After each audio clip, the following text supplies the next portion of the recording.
नमस्कार, capital TV में आपका स्वागत है। मैं हूं आपके साथ नविंदु।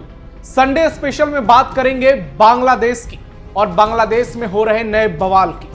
दोस्तों, बांग्लादेश इस वक्त राजनीतिक अस्थिरता के सबसे कठिन दौर से गुजर रहा है और इस पूरे संकट की धुरी बन चुके हैं मोहम्मद यूनुस, वही शख्स जो खुद को लोकतंत्र का रहनुमा और सुधारों का मसीहा कहकर पेश करता है, लेकिन उसकी नीतियां देश को और गहरे दलदल में धकेलती नजर आ रही है। जुलाई नेशनल चार्टर को बदलाव की दस्तक बताने वाले यूनुस दरअसल सत्ता की बिसात पर एक नई साजिश बिछा रहे हैं, जिसमें अवामी लीग को फॉसिस्ट बताकर पूरे राजनीतिक परिदृश्य से बाहर करने की साजिश रची जा रही है।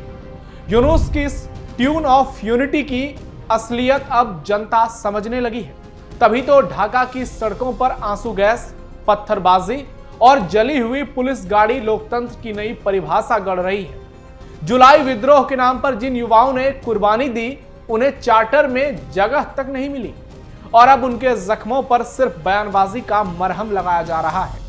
सबसे अहम बात है कि नेशनल सिटीजन पार्टी जैसे फ्रंटलाइन मूवमेंट लीडर्स का इससे किनारा करना यूनुस के मास्टर प्लान की पोल खोलता है और यह बताता है कि यूनुस किस तरह से पिछड़ रहे हैं, भले ही वो खुद को आगे दिखाने की कोशिश में लगे हैं। बांग्लादेश की सियासत इस वक्त गहरी साजिशों, अधूरी उम्मीदों और जनता के आक्रोश के बीच उलझी हुई है।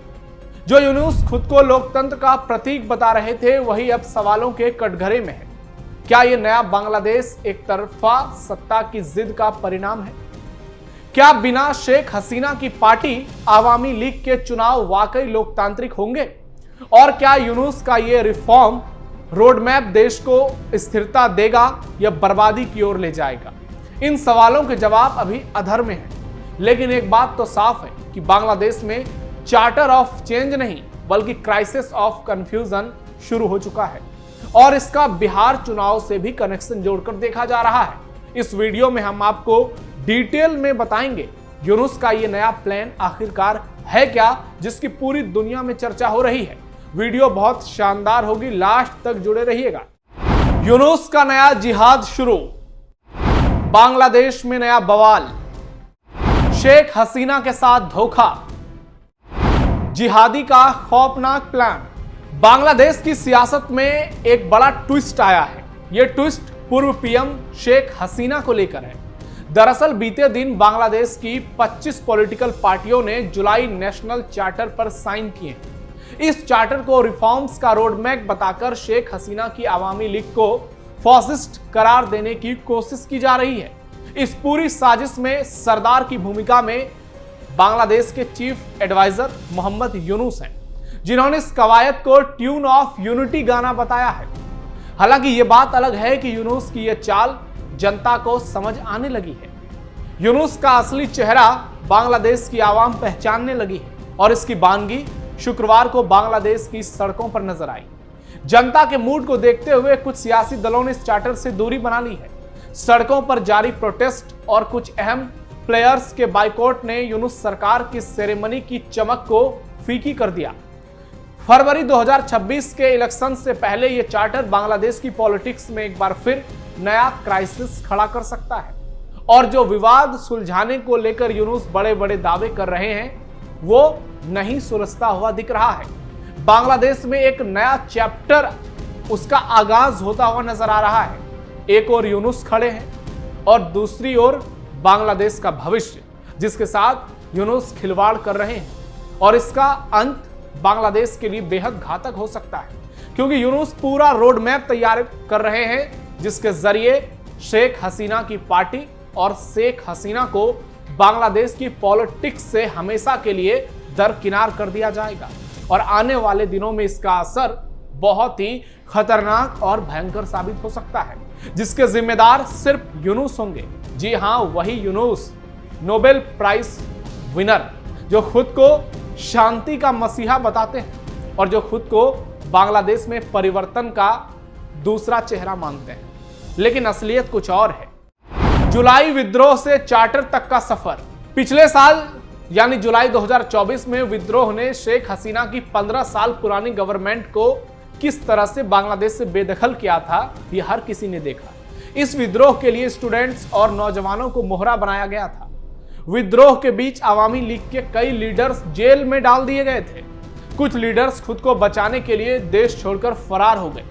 वहीं इस आग की झुलस शेख हसीना तक कुछ इस कदर पहुंची कि उन्हें भारत में शरण लेनी पड़ी। इस मूवमेंट की बुनियाद पर बना जुलाई नेशनल चार्टर 80 से ज्यादा रिफॉर्म प्रपोजल्स का ब्लूप्रिंट तैयार करता है।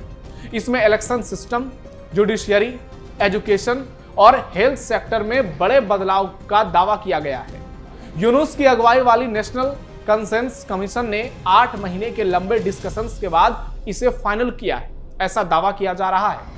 पार्लियामेंट के साउथ प्लाजा में हुई साइनिंग सेरेमनी में पूर्व पीएम खालिदा जिया की Bangladesh nationalist party BNP, Jamaat Islami, liberal democratic party और खलीफा मजलिस जैसी 25 पार्टियां शामिल हुई। इस दौरान यूनुस ने कहा कि यह चार्टर जुलाई फाइटर्स की कुर्बानी का सम्मान है।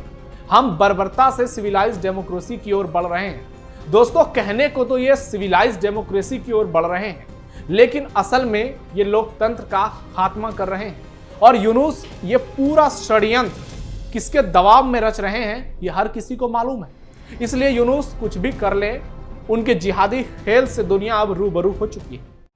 यूनुस के मंसूबों पर विवादों का खलल। यूनुस के मंसूबों पर पहला रोड़ा उन्हीं ने अटकाया है जिनके कंधों पर बंदूक रखकर बांग्लादेश में विद्रोह कराया गया। दरअसल जुलाई मूवमेंट का अहम हिस्सा रही स्टूडेंट्स की party national citizen party NCP ने इस सेरेमनी का बाइकआउट कर दिया। एनसीपी के कन्वीनर नाहिद इस्लाम का कहना है कि यह चार्टर बिना लीगल बेसिस के साइन हुआ है। यह शहीदों की कुर्बानी का मजाक है। नेशनल सिटीजन पार्टी की तरह जमात इस्लामी ने भी पहले हिचक दिखाई, लेकिन आखिर में चैप्टर पर साइन कर दिया। सेरेमनी के बीच बांग्लादेश की सड़कों पर भी माहौल गर्म रहा। सेरेमनी से पहले ढाका में प्रोटेस्टर्स और पुलिस में भिड़ंत हुई, मनमुटाव देखने को मिला। जुलाई अपराइजिंग में घायल हुए लोगों ने स्टेट रिग्रेशन, रिहैबिलिटेशन और लीगल प्रोटेक्शन की मांग की। पत्थरबाजी और टीयर गैस के बीच एक पुलिस व्हीकल को आग के हवाले कर दिया गया। प्रोटेस्टर्स का गुस्सा था कि हमारी डिमांड्स चार्टर में क्यों नहीं है।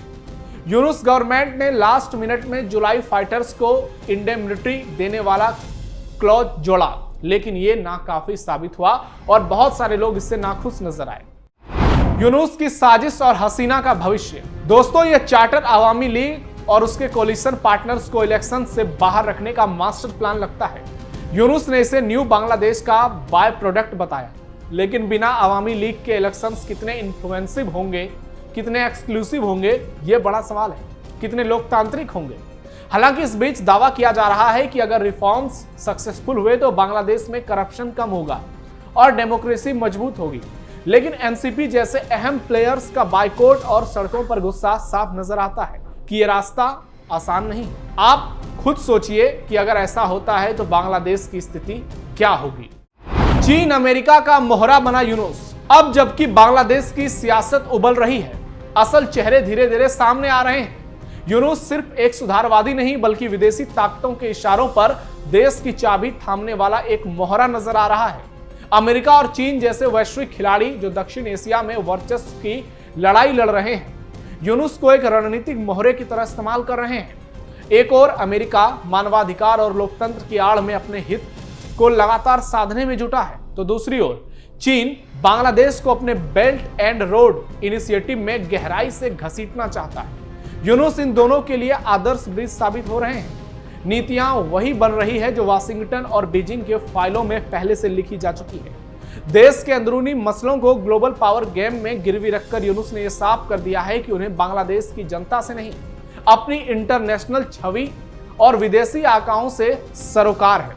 ऐसे में सवाल उठता है, क्या बांग्लादेश अब भी एक संप्रभु लोकतंत्र है या फिर वो विदेशी हितों की प्रयोगशाला बन चुका है? यूनुस का एजेंडा अब स्पष्ट है, सत्ता की भूख, विदेशियों की भाषा और जनता से गद्दारी और खुलेआम जिहाद। और यह तब हो रहा है जब बिहार में चुनाव है, सीमांचल में तनाव है और बांग्लादेशी घुसपैठिया बिहार चुनाव में एक मुद्दा है। यह सब इसलिए भी किया जा रहा है ताकि सीमांचल के मुसलमान, भारत के वो मुसलमान जो बांग्लादेश से प्रभावित होते हैं, वो यूनुस की बातों से प्रभावित हो सकें और फिर उनका वोट जिधर जाता है उधर एक तरफा जाए। तो आपको क्या लगता है दोस्तों, यूनुस ने क्या बांग्लादेश को बर्बाद कर दिया है?